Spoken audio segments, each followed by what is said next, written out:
Hi ಎಲ್ಲರಿಗೂ ಇವತ್ತೊಂದು ತುಂಬ ಹೆಲ್ದಿಯಾಗಿರುವಂತಹ ಮೊಳಕೆ ಕಟ್ಟಿರೋ ಹೆಸರು ಕಾಳಿಂದ ಪಲ್ಯ ಮಾಡೋಣ. ಈ ಹೆಸರು ಕಾಳನ್ನ ಓವರ್ ಕುಕ್ ಮಾಡ್ತೀರಾ ಹೆಲ್ದಿಯಾಗಿ ಹಾಗೆ ಟೇಸ್ಟಿಯಾಗಿ ಯಾವ ರೀತಿ ಮಾಡೋದಂತ ಹೇಳ್ತೀನಿ. ಇದನ್ನು ಮಾಡೋದಕ್ಕೆ ನಾನು ಮನೆಯಲ್ಲೇ ಈ ರೀತಿ ಹೆಸರು ಕಾಳನ್ನ ಮೊಳಕೆ ಕಟ್ಟಿ ಇಟ್ಕೊಂಡಿದ್ದೆ. ತುಂಬ ಚೆನ್ನಾಗಿ ಮೊಳಕೆ ಬಂದಿದೆ. ನಾನಿಲ್ಲಿ ಇಡ್ಲಿ ಪಾತ್ರೆನ ಇಟ್ಕೊಂಡು ಸ್ಟೀಮ್ ಮಾಡ್ಕೊತಾ ಇದ್ದೀನಿ. ಇದನ್ನೊಂದು 15 ನಿಮಿಷ ಸ್ಟೀಮ್ ಮಾಡಿಕೊಂಡ್ರೆ ಸಾಕು.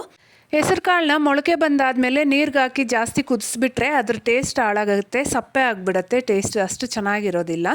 ಈ ರೀತಿ ಸ್ಟೀಮ್ ಕುಕ್ ಮಾಡ್ಕೊಂಡಾದಮೇಲೆ ಸ್ಟವ್ ಮೇಲೆ ಬಾಣಲಿನ ಇಟ್ಕೊಂಡು 1 ರಿಂದ 2 ಸ್ಪೂನ್ ಎಣ್ಣೆ ಬಿಸಿ ಆದಮೇಲೆ ಸಾಸಿವೆ, ಅರ್ಧ ಸ್ಪೂನ್ ಜೀರಿಗೆ, ಹಾಗೆ ಕರಿಬೇವಿನ ಎಲೆ, 1 ಹಸಿಮೆಣಸಿನ್ಕಾಯಿ, ಹಾಗೆಯೇ ಒಂದು 5-6 ಎಸಳು ಬೆಳ್ಳುಳ್ಳಿ, ಅರ್ಧ ಇಂಚು ಶುಂಠಿನ ಜಜ್ಜಿ ಹಾಕ್ಕೊತಾ ಇದ್ದೀನಿ.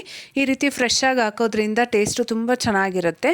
ಹಾಗೆಯೇ ಈಗ ಒಂದು ಈರುಳ್ಳಿನ ಸಹ ಹಾಕ್ಕೊಂಡು ಈರುಳ್ಳಿ ಸ್ವಲ್ಪ ಕಲರ್ ಚೇಂಜ್ ಆಗೋವರೆಗೂ ಫ್ರೈ ಮಾಡ್ಕೋಬೇಕು.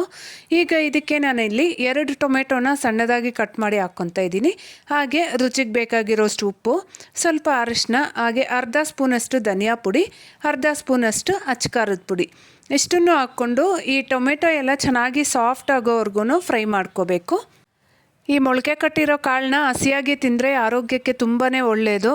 ಬಟ್ ಯಾವಾಗಲೂ ತಿನ್ನಬೇಕಂದ್ರೆ ಕಷ್ಟ, ಅಷ್ಟೇ ಅಲ್ಲದೆ ಕೆಲವ್ರಿಗೆ ಇಷ್ಟನೇ ಆಗೋದಿಲ್ಲ. ಅಂಥವರು ಖಂಡಿತ ಈ ರೀತಿ ಟ್ರೈ ಮಾಡ್ಬೋದು. ಈಗ ಮೊಳಕೆ ಕಟ್ಟಿರೋ ಕಾಳನ್ನ ಹಾಕ್ಕೊಂಡು ಒಂದು 5 ನಿಮಿಷ ಹಾಗೆ ಪ್ಲೇಟ್ ಏನು ಮುಚ್ಚದಿರ ಮಿಕ್ಸ್ ಮಾಡಿಕೊಂಡ್ರೆ ಪಲ್ಯ ರೆಡಿ.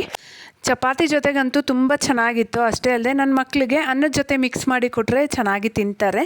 ಇಷ್ಟ ಆಗಿದ್ದರೆ ವಿಡಿಯೋನ ಲೈಕ್ ಮಾಡಿ, ಹಾಗೆ ಚಾನಲ್ನ ಸಬ್ಸ್ಕ್ರೈಬ್ ಮಾಡಿ ಸಪೋರ್ಟ್ ಮಾಡಿ. ಬಾಯ್.